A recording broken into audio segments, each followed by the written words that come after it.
오늘 우리에게 주시는 하나님의 말씀은 갈라디아서입니다. 갈라디아서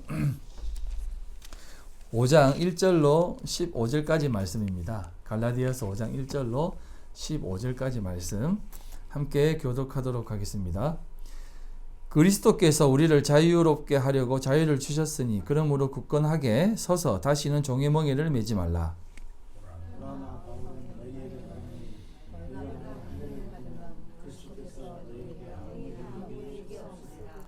내가 할례를 받는 각 사람에게 다시 증언하노니 그는 율법 전체를 행할 의무를 가진 자라.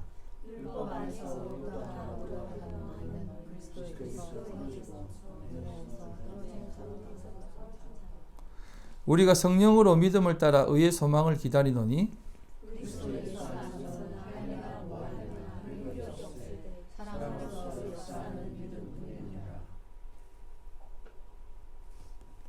앞에 있죠. 다 잘 넘어가죠. 네, 죄송합니다. 제가 5절 할 차례요? 7절요? 예. 너희가 다름질을 잘하더니 누가 너희를 막아 진리를 순종하지 못하게 하더냐?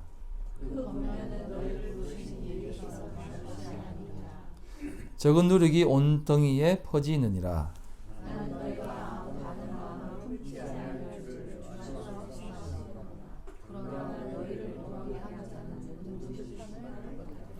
형제들아, 내가 지금까지 할례를 전한다면 어찌하여 지금까지 박해를 받으리요? 그리하였으면 십자가의 걸림돌이 제거되었으리니. 형제들아, 너희가 자유를 위하여 부르심을 입었으나 그러나 그 자유로 육체의 기회를 삼지 말고 오직 사랑으로 서로 종노릇하라.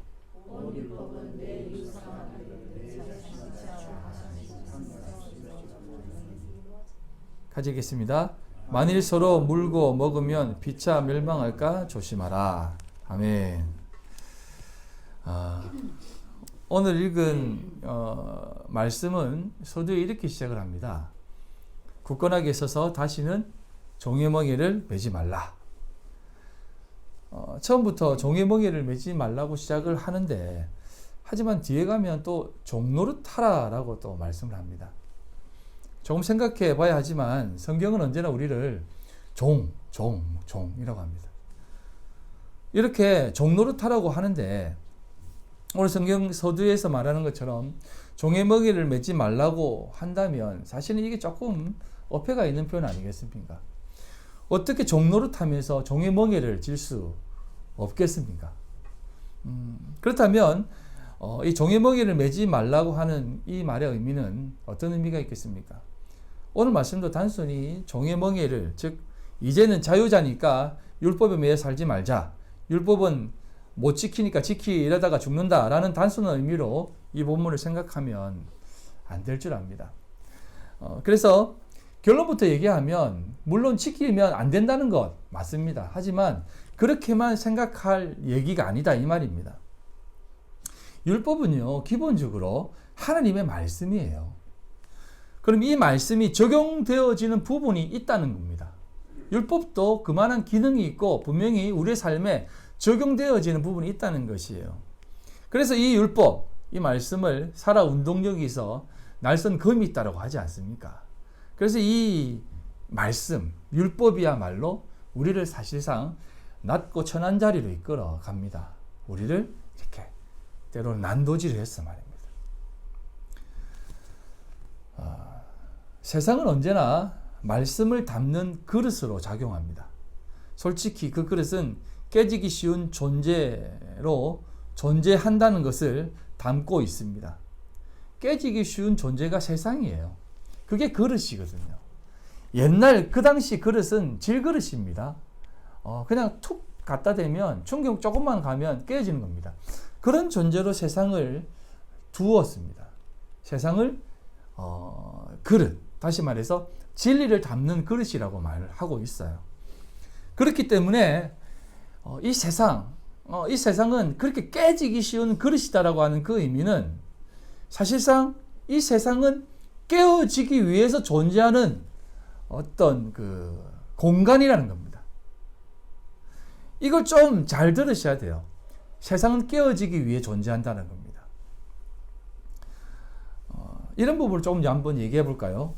요즘 세상의 정세가 참 어지럽지 않습니까? 뭐 러시아는 천연가스를 막는다 해가지고 또 경제가 힘들어지고, 또 얼마 전에는 중국이 공사를 시작하니까 시멘트 값이 폭등을 하고, 또 뭐 일론 머스크인가요? 그 사람이 전기차를 막 이렇게 개발하니까 전기차 배터리의 그 원료인 니켈 값이 막 폭등을 하고, 이런 것들을 보면 서로가 세상의 모든 상황들이 묶여서 맞물려서 돌아가는 것 같아요. 내가 그냥 조용히 살고 싶어도 조용히 살 수 없는 것이 이 세상입니다. 어떤 사람이 산 속에 들어가가지고 조용히 살고 싶어서 산 속에 들어가 사는데 개발한다고 나가라고 하고, 더 깊은 산 속으로 들어가니까 자연을 해친다고 나가라고 하고, 그래서 바다로 가니까 위험하다고 하고, 여러 가지 상황들이 있어서 항상 묶여 있다는 겁니다. 내가 이렇게 살고 싶다고 해서 저렇게 살고 싶은 게 아닌 세상이 이 세상인 거예요. 그럼 모든 세상의 정점에 무엇이 있습니까? 돈이 있습니다. 돈이. 이 종이가 뭐라고? 이 종이가 무슨 의미가 있다고? 이 종이에 목숨을 매지 않습니까? 가격이 조금 올라가면 좋아하고 떨어지면 힘들어하고, 얼마 전 베네수엘라처럼 뭐 옛날에는 이것으로 모든 걸 다 샀는데 지금은 종이 뭉탱이로 거의 뭐 땔감으로 쓰지 않습니까? 그런 것처럼 이런 모든 상황들을 볼 때 이 세상은 항상 묶여서 맞물려서 돌아가는 게 이 세상이라는 겁니다. 그럼 묶여서 살아가는 이 세상 속에서 우리도 그 속에 있는 것이에요. 그럼 이 세상 속에 어떻게 보면 멍에를 같이 메고 있는 듯한 느낌이 들지 않습니까? 그런데 하나님이요, 이 세상을 바라볼 때 어떤 생각이 듭니까? 그 친구가 아까 앞에서 말했던 제가 찬양하기 전에 말했던 그 친구가 한 가지 더 물어보더라고요. 그런데 목사님, 제가 하나님 앞에 참 기도를 많이 해요. 기도는 끊임없이 해왔는데 응답된 게 거의 없는데 이건 어떤 거예요? 묻더라고요. 여러분, 사실상 신앙이 깊은 사람, 또 기도를 많이 하는 사람들의 얘기를 들어보면 정말 가뭄에 콩나듯 기도에 응답이 되기도 하고, 또 그냥 자신 스스로가 그냥 기도에 만족하는 것으로, 기도한 것으로 만족하는 것으로 끝나버리는 경우가 참 많지 않습니까? 그런 것을 보면 그 사람들이 기도하는 것들이 어떤 기도의 내용입니까? 이 세상을 살아가는 모습 속에서 일어나는 것들이거든요. 낫게 해달라든지, 또 얻게 해달라고 하든지, 아니면 해결해 달라고 하는 그런 기도들 아닙니까? 그런 기도를 했을 때 사실상 하나님은 크게 신경을 쓰지 않는 듯 보입니다. 이 세상에 돌아가는 이치에 대해서는 하나님이 크게 관여를 안 하는 것처럼 보여요. 표면상으로. 물론 하나님은 하나님의 백성들을 위해서는 세상을 돌리시기도 합니다. 성경에 나와 있는 것처럼 홍해를 가르시기도 하고, 태양을 멈추기도 하고, 또 죽은 사람을 살려놓기도 합니다. 그럼에도 불구하고 이 세상의 왕들을 움직이기는 하나, 그 역사라고 하는 인간사에 대해서는 하나님은 그렇게 특별하게 개입을 하시지 않습니다. 거기에 관심이 없다는 것은 아닙니다만, 하나님은 오직 자신의 백성들에게 마음을 다 향하고 있습니다. 왜냐하면 세상은 하나님의 사람들, 그 사람들을 위해 존재하기 때문에 그렇습니다. 이것을 이상하게 생각하고 또 혹 이기적으로 생각하지는 마세요. 하나님이 왜 세상을 만들어 놓고 세상에 관여를 안 하십니까? 라고 하는 생각을 두지 마시기 바랍니다. 하나님은 이 세상을 만드실 때 왜 만들었냐면 하나님의 백성들을 위해 만들어 놓은 것이 이 세상이에요. 그렇기 때문에 세상을 관여하는 것은 하나님의 백성들을 위해 관여하는 것이지 그 외의 것으로는 사실상 관여하지 않습니다. 그래서 하나님께서 이러한 모든 부분들을 그렇게 하시는 것에 대해서 여러분 너무 어렵게 생각하지 마십시오. 원래 우리가요, 없음이었잖아요. 우리는 원래 없었던 존재입니다. 없었던 존재를 하나님이 만들었잖아요. 만드신 분이 알아서 하는 것은 당연한 것입니다. 이 부분에 이의를 제기한다면 그건 문제가 있는 것이죠. 그럼에도 불구하고 다시 한번 여러분들에게 말씀드리고 싶은 것은 이 세상에서는 우리가 사실상 지배를 당하고 있는 듯한 모습으로 그런 형국으로 그려지는 것 살면서 많이 느끼실 겁니다. 이 세상이 종이 된 듯한 모습으로 이 세상에 우리가 속해져 있어요. 그렇지 않습니까? 세상을 사는 데 있어서 돈이 없으면 못 살고 돈을 벌기 위해 사실상 이곳에 있고요. 돈을 벌 수 있는 수준에 올리려고 이곳에 살지 않습니까? 우리가. 예? 자식들 공부시키기 위해서 이곳에 살잖아요. 그러면 그런 모든 모습 속에서 우리가 세상에 종노릇하는 듯한 모습으로 보여지잖아요. 이게 세상을 지혜롭게 사는 모습일까요? 아니면 세상의 종노릇하는 모습일까요? 이 부분이 잘 정립되지 않으면 우리는 진짜 언제나 진짜 종으로서 살아가는 것이에요. 제가 오늘 이 부분에 대해서 여러분들에게 잘 말씀을 드릴 것입니다. 요거를 좀 잘 들어보십시오. 우리가 이 세상에 진짜 종노릇하며 사는 것이 무엇인지. 이 내용으로 잠깐 설명을 한번 좀 돌려서 한번 말씀드리겠습니다. 꽃씨를 나누어준 임금님, 이 얘기 아십니까? 한 임금님이 백성들이 얼마나 정직한 것을 알고자 꽃씨를 나누어줍니다. 그러면서 하는 말이 꽃을 피우는 자에게는 내가 상을 내리고 꽃을 못 피우는 자에게는 내가 벌을 내리겠다 라고 합니다. 그리고 나서 신하들에게 또 마을 사람들에게 꽃씨를 나눠줍니다. 그럼 마을 사람들이 너나 할 것 없이 정성과 마음을 다해 그것을 심고 물을 주고 가꿉니다. 빛을 보여주고 또 이렇게 정성스럽게 거름도 줍니다. 하지만 아무리 시간이 지나도 꽃은 피지 않습니다. 그러다 보니 사람들이 임금님의 말을 생각하는 것이요. 꽃을 피우는 자에게 상을 주고 꽃을 피우지 못한 자에게 벌을 내린다고 하니까 어떻게든 꽃은 피워야 되지 않습니까? 그래서 꽃집에 가서 꽃을 사는 사람들이 있는가 하면 산에 가서 꽃을 꺾어서 뿌리채 뽑아서 그 꽃을 만들어 가지고 임금님께 가져오기 시작했던 것입니다. 그런데 한 사람은 안 피네? 에이 진짜 안 피는 거 어쩔 수 없지 뭐 하면서 그냥 꽃씨를 들고 가는 사람도 있었어요. 근데 임금님이 뭐라고 하냐면 꽃을 피운 사람들에게 이런 어리석은 것들 어디서 꽃을 피워가 가져왔느냐 하면서 꽃을 피우지 않는 씨앗만 달랑 들고 온 사람을 칭찬하는 것입니다. 그래서 하는 얘기가 뭐냐면 이 꽃씨는 원래 내가 볶은 꽃이라 꽃을 피우지 못하는 꽃이야. 그런데 너희들이 어디서 이 꽃을 피워가지고 나한테 가져와 하면서 그렇게 꽃씨만 들고 온 사람에게 상을 내렸다는 것입니다.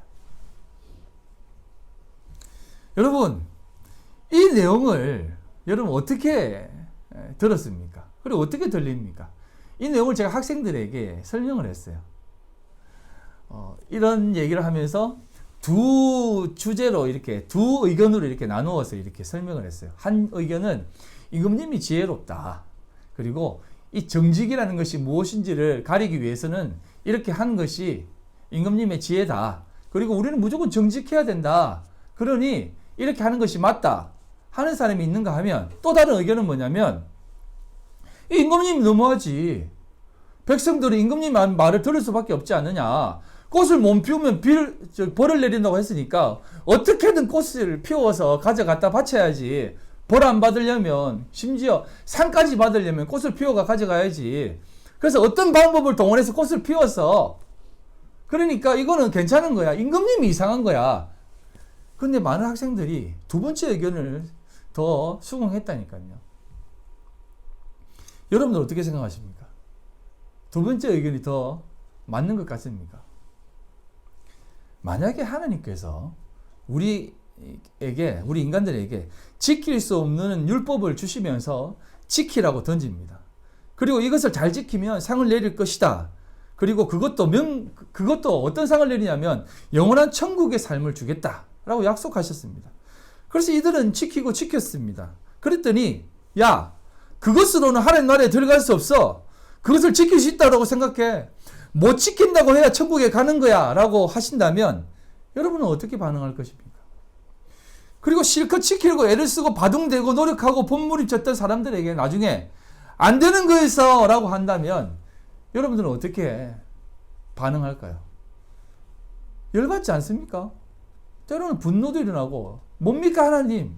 당신 그런 하나님이었어요? 라고 막 대들지 않겠습니까? 심지어 옆에서 특별하게 하지도 않고 우리 그거 못 지켜. 아이, 나 못 지키니까 안 지킬래.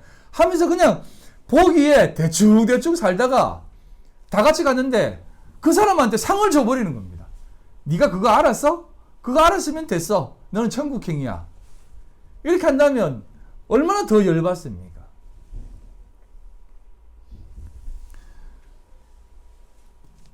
좀 심하게 말하면 이렇게 표현할 수 있습니다만 오늘날 신앙인들이 사실상 여기에서 다 넘어집니다. 세상을 살아가는 삶 속에서 하나님께 의지하고 하나님을 바라며 하나님은 우리를 도우실 것이라고 하는 그 기대 속에서 사람들은 하나님을 더 섬겨드립니다. 섬기고 또 섬겨드립니다. 그렇게 하면 도와주실 것이다라고 하는 그 믿음 때문에 하나님을 섬깁니다. 여러분은 과연 그런 하나님으로 하나님을 바라보십니까?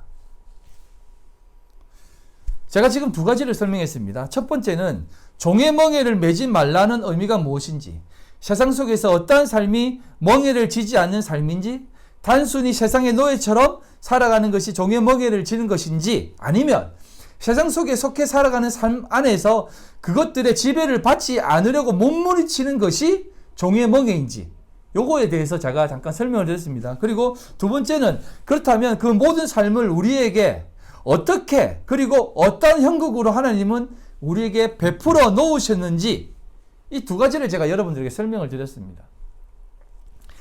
그러면 이것을 생각하면서 본문으로 들어갈게요. 오늘 본문은 이렇게 얘기합니다. 그리스도께서라고 시작을 합니다만 헬라어 원어를 보면 토 엘류데리아라고 합니다. 이건 뭐냐면 그 자유라는 뜻이에요. 5장 1절입니다. 그리스도께서 우리를 자유롭게 하려고 자유를 주셨다라고 하는 이 말이 뭐냐면 그 자유는 이런 자유다라고 얘기하는 거예요. 그 자유는 그리스도 안에서 그 자유는 어떤 자유냐면 그리스도께서 이행하시는 그 자유라는 거예요.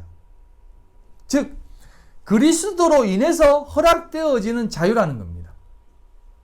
그래서 그 자유는 이런 것인데 이 자유로 너희는 굳게 서서 종의 멍에를 매지 말라는 겁니다. 그 자유는 단순히 자유를 누리는 것이 아니라 그리스도로 인해서 그리스도로 말미암는 자유라는 것입니다. 그래서 2절에 이렇게 얘기합니다. 보라, 나 바울은 너희에게 말하노니 너희가 만일 할례를 받으면 그리스도께서 너희에게 아무 유익이 없다는 것입니다.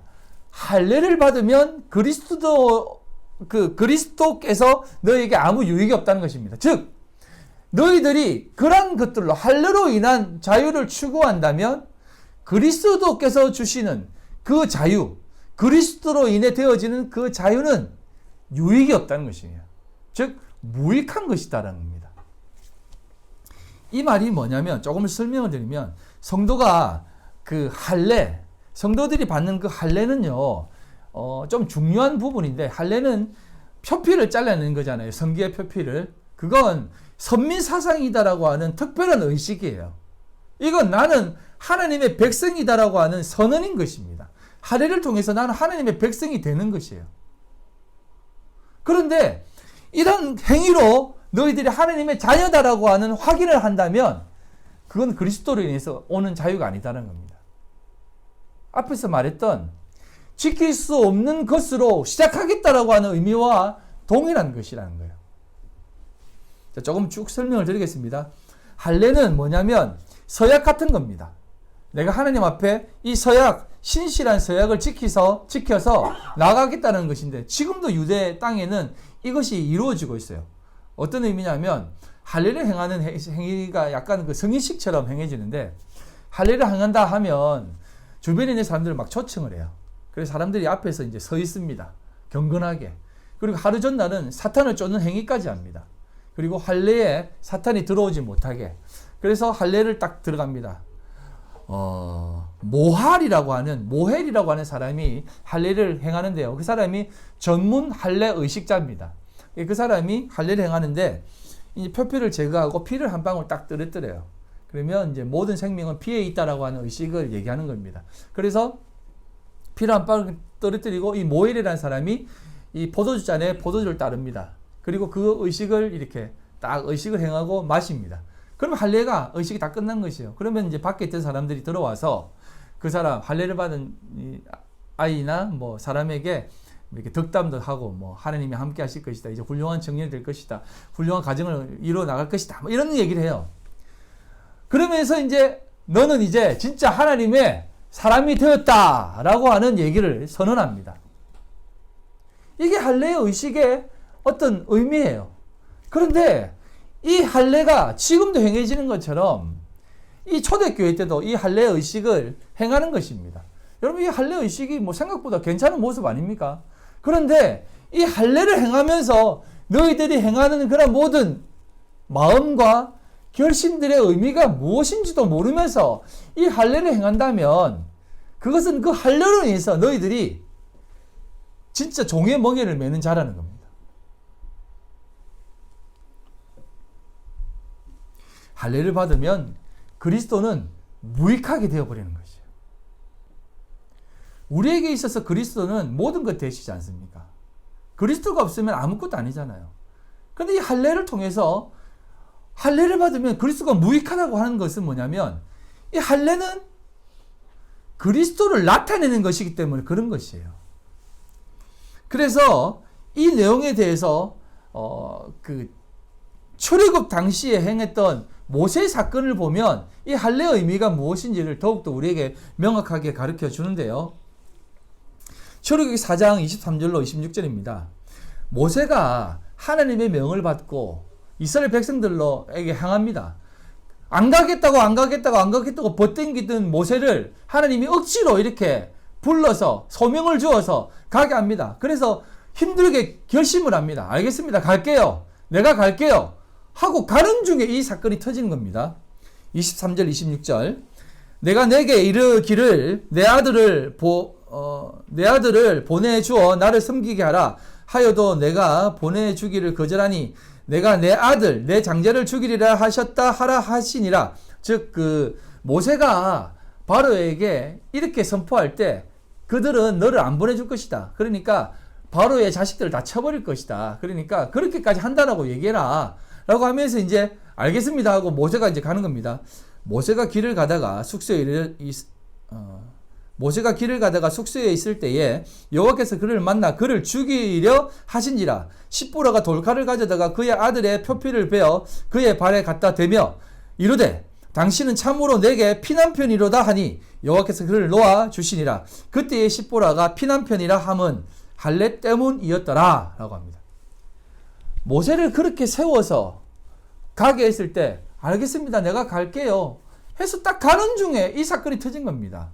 우리는 이 사건에 대해서 그냥 한번 쑥 읽고 그런 갑다라고 하고 넘어가고 때로는 이만큼 모세에게 있어서 이 사명은 중요하니까 할례를 행하고 가는 것이 중요하다라고 해서 그렇게 어떤 마음가짐에 대한 부분으로 넘어갔지만 사실은 이 내용은 그런 내용이 아닙니다.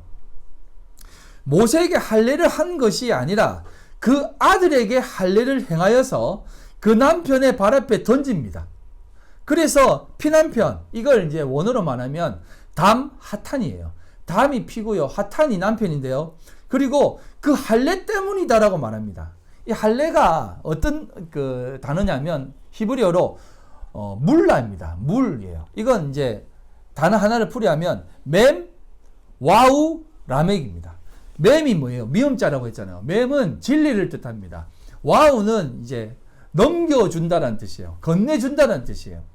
그래서 라멕은 지팡이, 가르친다는 뜻입니다. 그래서 진리를 가져다가 가르친다라고 하는 뜻이에요. 이게 할례라는 뜻에 담겨져 있는 의미입니다. 이 내용을 좀 더 살펴보면 하나님께서 모세를 부르시는데 물에서 건져낸 자라고 하잖아요. 물은 죽음이고 또 진리를 담고 있습니다. 그래서 거기에서 건져낸 것은 그 죽은 물에서 나일강에 여러분 2세 이하의 아이들은 다 물에 빠뜨려 죽였다니까요. 그런데 거기에서 모세를 건져내었다는 것은 그 모세를 죽음에서 건져내었다라고 하는 의미예요. 그래서 건져낸 자가 모세가 아닙니까? 진리로 건져낸 자. 그래서 이스라엘 백성들을 건져내기 위해서 그 모세를 사용하는 겁니다. 그때 하나님이 누구라고 하냐면 여호와라고 합니다. 여호와께서 그 하나님께서 건져낸 모세를 죽이려고 합니다. 왜요? 할례를 안 해서. 자, 그렇게 할 때 할례를 안 해서 죽이려고 했을 때 십보라, 이 십보라도 이방 여인이에요. 이 십보라가 모세의 아들, 모세 자신의 아들의 표피를 베어서 이 모세 발 앞에 던집니다. 이 표피를 벤다라고 하는 이 단어가, 베어버린다는 단어가 카라트라고 한다는데요. 이 카라트가 제거하다, 끝내다. 그리고 어떤 단어가 있냐면, 뜻이 있냐면 언약을 세워 맺다라는 뜻입니다. 그래서 이 할례라는 것, 표피를 벤다는 것은, 카라트라고 하는 단어는 언약을 맺어 세운다는 뜻이에요. 이게 이제 쪼갠 고기 사이로 지나간다라고 하는 그 언약 맺는 모습이에요. 예? 아브라함과 맺은 언약에 쪼갠 고기로 지나간다지 않습니까? 이렇게 쪼갠다는 게 이 카라트거든요. 그래서 언약을 맺는 모습이에요. 그리고 모세 발 앞에 던집니다. 발은 땅을 딛고 있는 부분이거든요. 그래서 발 앞에 그 표피, 그걸 던질 때 모세가 노임을 받는 것입니다. 그래서 여러분, 이게 어떤 의미겠습니까? 그래서 하나님이 지나갔다라고 하는 개념이에요. 이게 다 언약을 맺는다라고 하는 것은 세우는 것인데, 곧 이게 그리스도께서 스타우로스, 십자가로 언약을 세우는 모습으로 우리에게 드러내는 것입니다. 그러니 할례가 그냥 할례를 행하는 모습으로 내가 하나님 앞에 마음가짐을 한다라든지 믿음의 결심을 한다라든지 내가 하나님의 언약의 백성의 어떤 시작이다라고 하는 모습으로 취하는 것이 아니라, 이 할례는 그리스도를 담는다는 것이에요. 이 할례를 통해서 예수 그리스도를 보지 못하면 할례는 꽝이라는 겁니다. 즉 할례를 받든 안 받든 그리스도가 그 안에 있으면 그 그리스도가 유익이 되어서 너희를 위해 언약을 세워준다는 것이니까, 할례를 그것으로 보지 못하면 아무 의미가 없다는 것을 얘기해 주는 것이에요. 그래서 여호와 하나님께서 아무리 약속을 두고 보낸 모세라 할지라도 그리스도의 공로, 할례가 없다면 너는 가지 못한다는 것입니다. 아무리 하나님의 명령을 받아 의기중천해서 하나님이 가라고 하시니까 나는 가겠다, 내가 이제 간다라고 했을 때 네가 가? 못 가 그런 거예요. 너 못 가. 그래서 할례를 행하게 하신 겁니다. 네가 가는 것이 아니라 내가 간다는 것입니다. 그리스도께서 간다는 것을 얘기하는 것이에요. 그래서 그 표피를 뭐로 자르냐면 돌칼로 자릅니다. 여러분, 돌칼이라고 번역되어 있는 이 단어가 추르인데요. 이게 어떤 뜻이냐면 속박하다, 포위하다, 애워싸다 라는 뜻이에요. 그리고 추방하다라는 것입니다. 돌칼로 자른다는 것이 이것이에요. 그래서 나중에 여호수아가 그 가나안 땅 앞에 있을 때에 이스라엘 백성들에게 부싯돌을 취하여서 부싯돌로 칼을 만들었어요. 이 부싯돌이 추르예요. 우리에게 다시 한번 속박해서 포위해서 둘러싸서 딱 그 마음을 가지고 하나님 앞에 붙들림받아 나가야지 되는 것이지, 의기중천해가지고 나가면 절대 안 된다는 것입니다. 이게 나중에 사울이 이스라엘 백성들 모았을 때 저 군대, 저 보수 잘하고 있을 때 의기중천했을 때 자꾸 사무엘이 늦게 오니까 의기가 자꾸 꺾이는 거예요.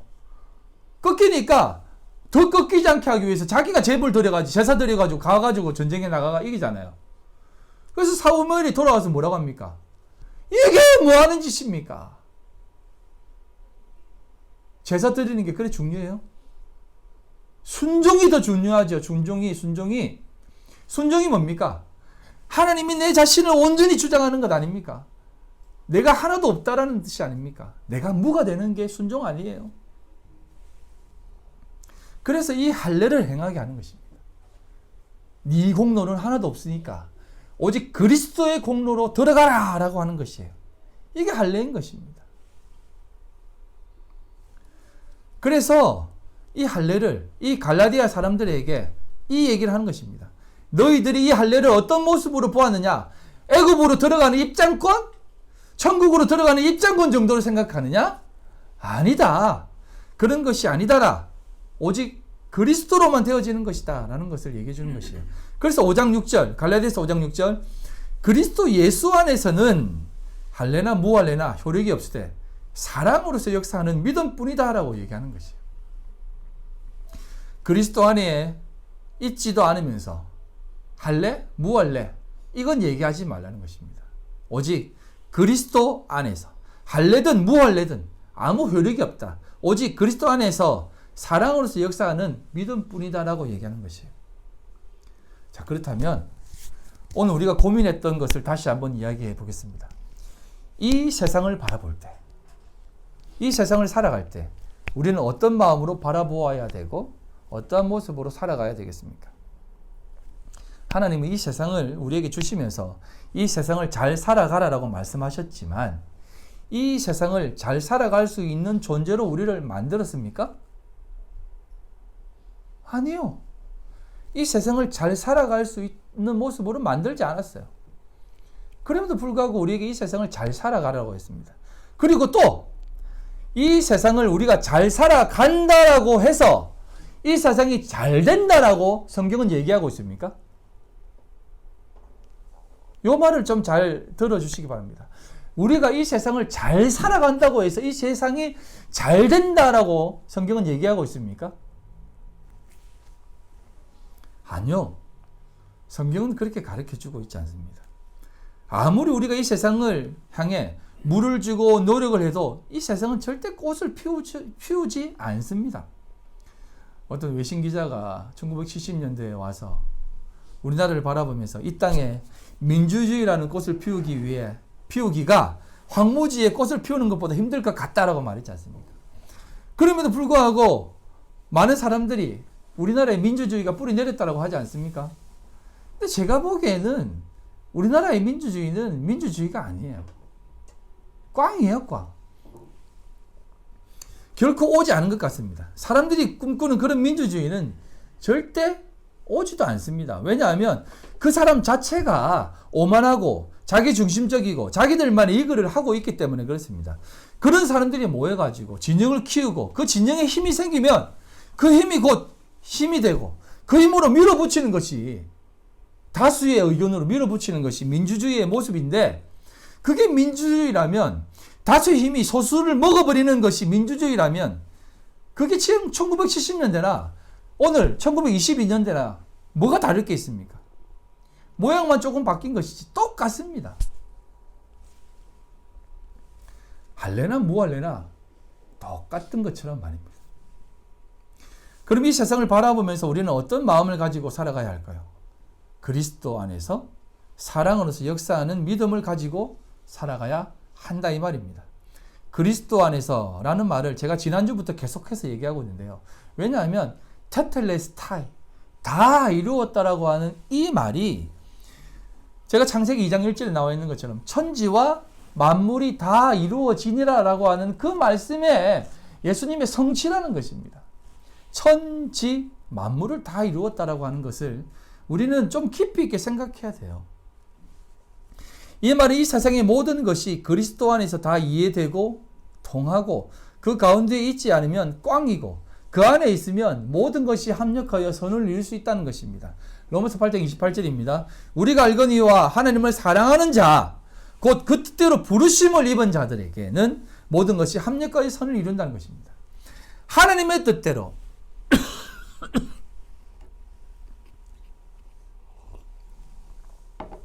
하나님을 사랑하는 자, 곧 그의 뜻대로 부르심을 입은 자들에게는 모든 것이 합력하여 선을 이룬다는 것입니다. 하나님을 사랑하는 자, 그 뜻대로 부르심을 입은 자들, 그들이 이루는 것이 다 선이라는 것입니다.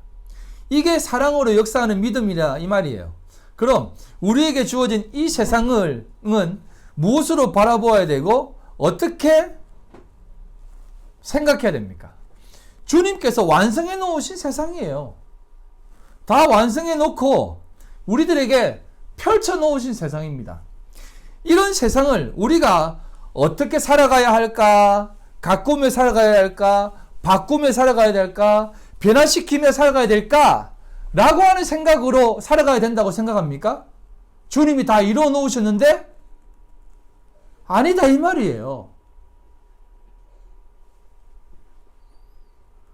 여러분 이해하십니까? 아니다 이 말입니다. 바꾸며 가꾸며 회복시키며 개혁시키며 이게 아니다 이 말이에요. 순응하며 살아가는 것입니다. 쉽게 말해서 사실은 순응이라는 말도 좀 부족하지만 이 세상을 바라보며 이 세상의 바다를 그냥 유유히 나가라는 것이에요. 유유히.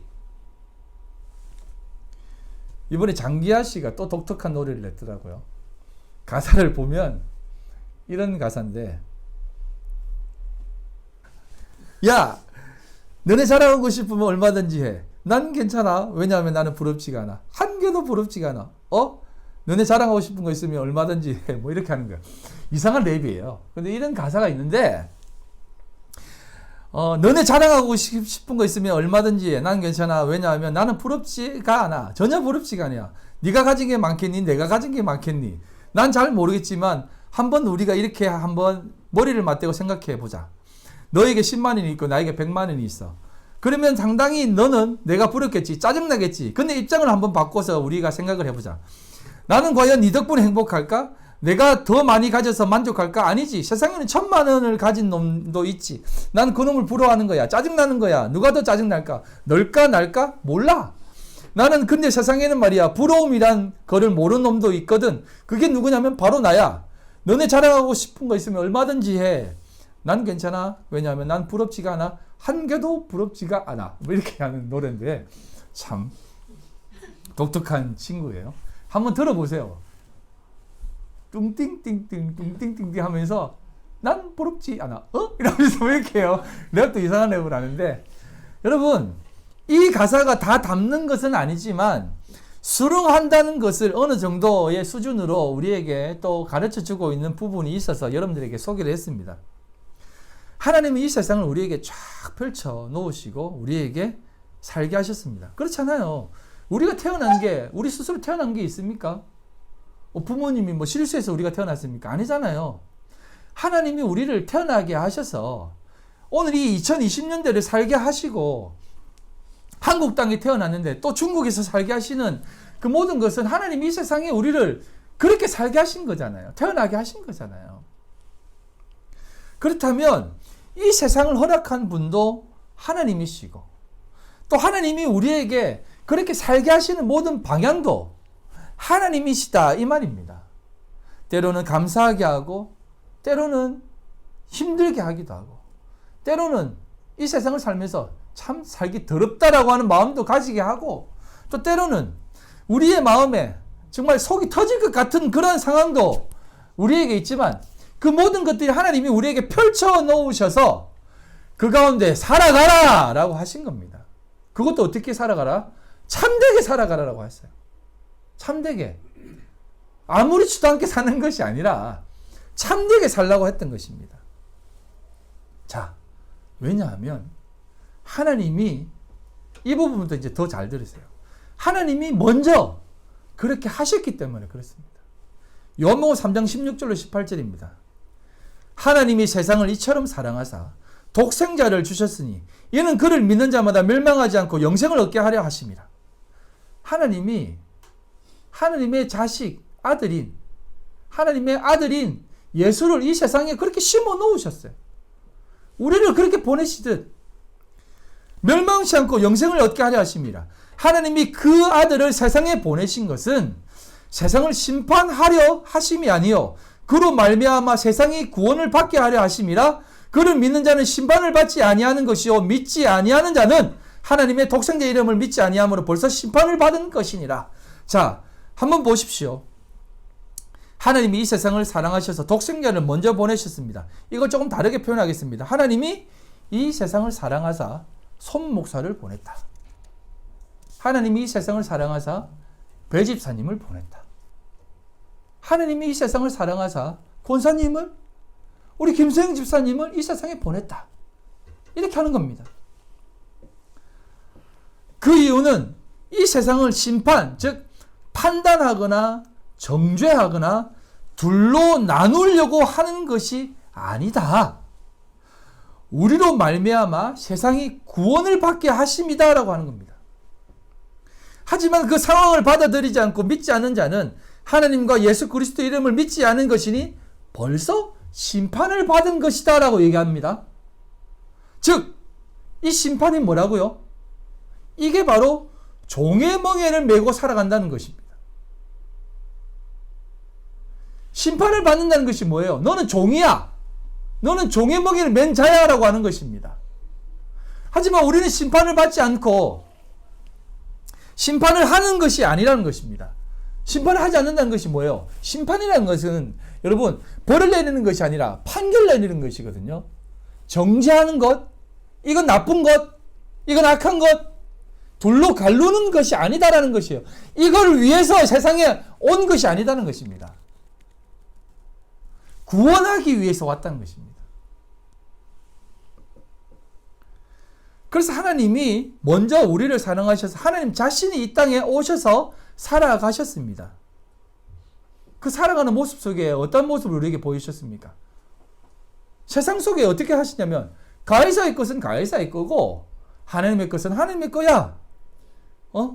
성전세 내, 유월절 지켜, 섬기고 해. 우리도 그쪽으로 가자. 아니면 우리도 돌아가자 라고 하신 거예요. 왜? 아직 때가 안 되었다라고 말씀하시면서 이 세상을 바꾸려고 했어요? 고치려고 했어요? 개혁을 주도하셨어요? 그게 아니라 좀 더 얘기해. 사람 살만한 곳으로 만들었어요? 유대인들이 바라는 그 정치적 메시아로 진짜 어떤 삶의 자유를 주려고 그렇게 하셨어요? 아니요. 오직 주님은 이 세상에 오셔서 겸허히 십자가에 돌아가셨습니다. 이건 뭐 희생이 아니라 제가 앞에 말했잖아요. 언약을 세우신 것이에요. 하나님의 언약을 세우신 것입니다. 심판하지 않겠다라고 하는 언약을 세우신 것이에요. 오직 하나님의 뜻만을 드러내시며 가셨어요. 보내신 뜻, 살게 하신 뜻, 그 뜻을 이루시고 가셨다 이 말입니다. 그리고 그 주님께서 살아가시는 모습 속에 이러한 모습을 우리에게 가르쳐 주십니다. 마태복음 10장입니다. 12제자를 가르치시고 세상 가운데 보내시면서 이렇게 하신 내용이에요. 보라, 내가 너희를 보냄이 양을 이리 가운데 보는가 같도다. 그러므로 너희는 뱀같이 지혜롭고 비둘기같이 순결하라. 예수님께서 우리를 보내시는데 양을 이리 가운데 보낸 것 같다고 합니다. 세상은 우리를 잡아먹는 곳이다라고 말해요. 종의 멍에를 지워 끌고 가는 곳이다라고 얘기하는 겁니다. 그런데 그곳으로 가라고 합니다. 그리고 뭐라고 얘기하냐면 뱀같이 지혜롭고 비둘기같이 순결하라고 합니다. 이게 무슨 뜻인 것 같아요? 우리 이 부분 가지고 굉장히 오해를 많이 했잖아요. 뱀같이 지혜로워하라고. 하와를 유혹했던 그 뱀? 비둘기같이 순결하라고? 그러면 완전히 그 순수하고 순수한 마음, 정직한 마음으로 뱀처럼 지혜로우려면 정직할 수 없어요. 우리 인간이 생각하는 그 정직으로는요, 정직할 수 없어요. 이 말을 여러분 원어로 자세히 좀 들여다봐야 됩니다. 뱀처럼 지혜롭고 에서 지혜롭다는 말은 프로니모스예요. 프로니모스. 이 말은 사려 깊다, 신중하다, 그리고 어떤 뜻이냐면 자갈을 먹이다, 입을 닫다라는 뜻입니다. 뜻이 있습니다. 입을 닫다, 자갈을 먹이는 겁니다. 내 입에. 그리고 비둘기같이 순결하라라고 하는 이 순결은 아케라이오스예요. 아케라이오스. 이 말은 어떤 뜻이냐면 부정관사 아가 붙어가지고 케란님이라고 하는 단어인데요. 이건 뭐냐면 붙여서 하지 마라. 어떤 어떤 모습 속에서 섞다, 붙다, 채우다 이런 것들 섞지 말라는 것입니다. 거기에 뭔가를 채우지 말라는 뜻이에요. 그러면 이 순결하라는 말은 뭐라고 해야 되나? 어떤 것에 더하지 말라는 것입니다. 더하지 말고 채우지 말고 그냥 그 있는 그대로 두어라라는 뜻이에요. 즉 순결, 이것은 지혜롭다라고 하는 부분과 함께 지혜로운 것은 세상의 말로 막 사람들에게 말하지 말라는 것입니다. 입을 닫아라, 재갈을 물려는 것입니다. 그리고 순결은 그것들로 인해서, 그 세상의 모든 것들로 인해서 나누지 말라. 나누지 말고, 섞지 말고, 첨가하지도 말고, 그냥 순수하게 그 복음 그대로를 가지고 나가라는 것입니다. 좀 더 설명할게요. 이걸 로마서에서는 이렇게 얘기합니다. 로마서 16장 19절.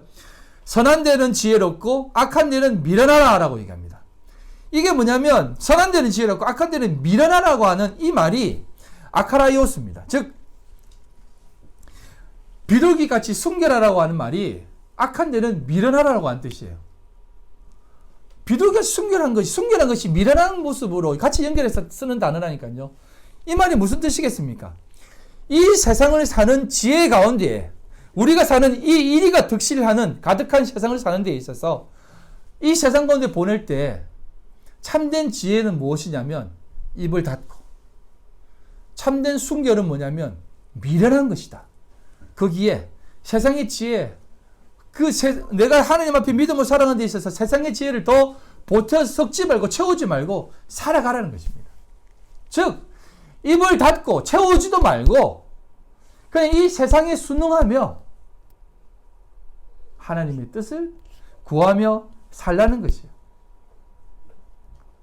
내가 생각하는 지혜라든지 내가 배워왔던 선함이라든지 그런 것들로 이 세상을 어떻게든 세상을 아름답게 만들어 가려고 하지 말라는 것입니다. 그냥 세상이 악한 대로 돌아가면 악한 대로 살라는 것입니다. 그러니까 우리가 생각하는 악입니다. 이건 우리가 생각하는 악이에요. 나쁜 쪽으로 가더라도 그냥 나쁜 쪽으로 가라는 것이에요. 그냥 내가 나쁜 쪽으로 흘러가라는 것입니다. 왜? 그게 순응하는 것이니까. 그게 그렇게 살아가는 것이니까. 주님도 그렇게 가셨다니까요.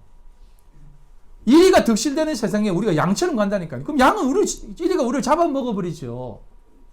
이리가 득실되는 곳에 사자로 보내는 게 아니라니까요. 이리를 이기면서 가는 것이 아니라 잡아먹히면서 가라는 것입니다. 왜? 그게 이 세상이 끝나는 것이기 때문에 그렇습니다. 하나님만이 온전히 드러나는 것이기 때문에 그래요. 그래서 여러분, 이 세상을 살아가는 지혜는 세상의 선함을 쫓아 살지 말라는 뜻이에요. 요거를 조금 오늘만 듣지 말고 다음 주부터 또 하는 얘기도 계속 잘 들으세요. 그럼 우리 보고 그냥 악하게 살라는 건가? 세상 사람처럼 그냥 똑같이 악을 행하며 살라는 것인가? 그렇게 들릴 수도 있습니다. 그렇게 들릴 수도 있어요. 세상을 선함을 쫓아 살지 말라는 뜻입니다. 세상이 악을 쫓아 살라는 것이 아니라 요 뉘앙스를 잘 아셔야 돼요. 근데 그래야만 세상이 멸망되잖아요. 우리는요 늘 질그릇을 아름답게 가꾸려고 그래요. 그거 깨져야 된다니까요. 세상이 깨져야 된다니까요. 그래야지 오직 진리만 드러난다니까요. 말씀을 정리하겠습니다. 하나님이 여러분들을 이끄실 것입니다. 여러분들이 이 땅에 보내셨고 또 보내실 것입니다.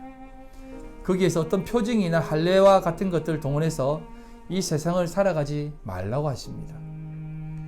그게 종의 먹이를 매는 것입니다. 성도는 이렇게 살아가야 된다. 기독교적 세계관으로 살아가야 된다. 훌륭하게 살아가야 된다. 라고 하는 것이 사실상 종의 먹이를 매는 것입니다. 우리는 그리스도로 살아가는 것입니다. 하나님이 주신 자리는 그리스도로 살아가는 자리입니다.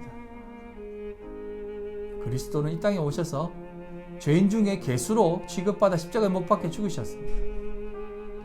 그때 하나님의 영광이 드러난다는 것, 이 이율배반적이고 아이러니한 것을 잘 기억하셔야 돼요.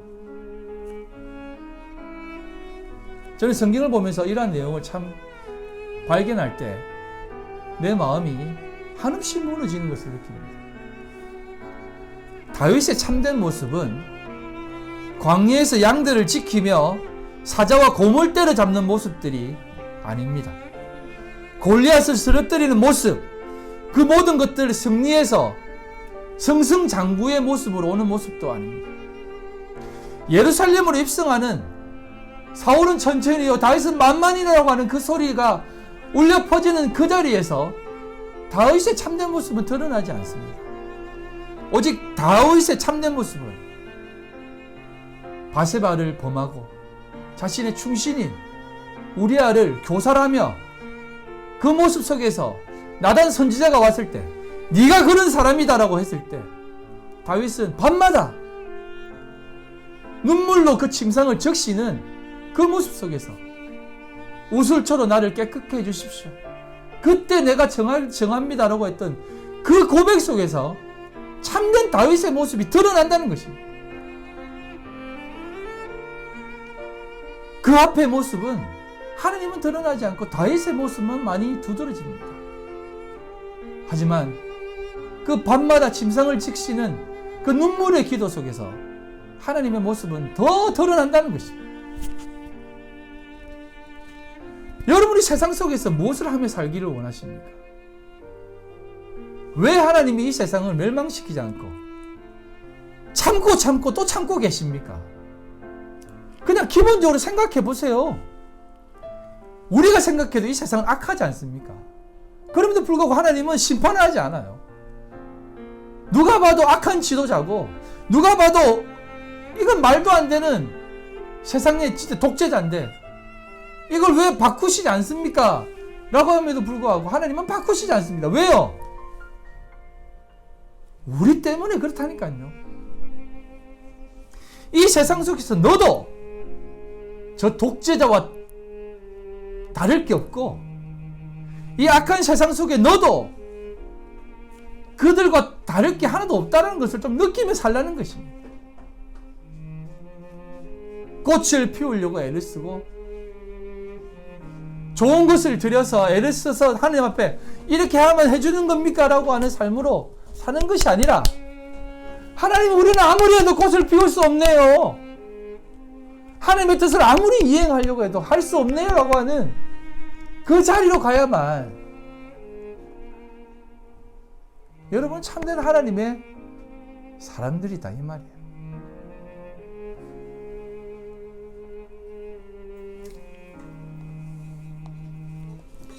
이런 모습 속에서 진짜 종의 모습을 지고 살아가는 자가 누구인지 아니면 정말 이 세상에 질질질 끌려가는 듯한